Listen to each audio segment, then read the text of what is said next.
L'alimentation n'est pas la seule source qui nous nourrit, elle n'est en fait qu'un pilier tout aussi important que tout le reste si on prend vraiment l'être humain dans sa globalité. Ça explique aussi pourquoi je ne me suis pas formée qu'à la nutrition. Je suis consultante en nutrition et coach émotionnel. Et je pense qu'il aurait été trop réductionniste pour accompagner les personnes que de me réduire qu'à mes notions de nutrition. C'est pourquoi il était hyper important que je m'instruise en psychologie, que je m'intéresse aux neurosciences, que je suis aujourd'hui maintenant coach et en PNL, donc c'est la programmation neurolinguistique. C'est pour pouvoir vous accompagner dans la globalité.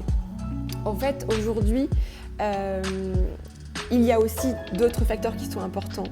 Et tout l'aspect émotionnel en est un gros morceau parce que les pensées, les émotions, le niveau de stress, l'ambiance d'un repas est tout aussi important que ce qu'on met dans son assiette. Et ça peut complètement influer sur notre capacité à digérer, sur notre capacité aussi à assimiler. Et ça, c'est le plus important.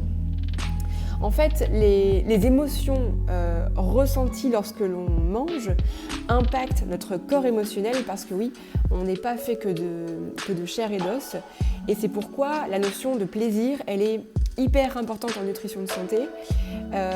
Et aussi, j'invite souvent, j'insiste dans mes coachings, que ce soit pour une maman ou pour ses enfants, de prêter attention aux couleurs, aux textures, à l'ambiance d'un repas, à la décoration d'une table lorsque l'on prépare, mais aussi de prendre en considération les pensées parce que les pensées que nous portons vis-à-vis de la nourriture sont tout aussi importantes que ce que nous consommons.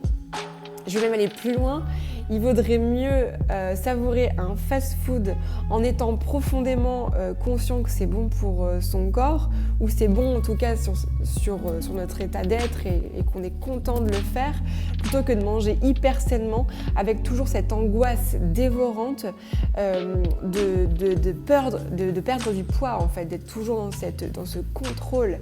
Donc voyez, tout est important.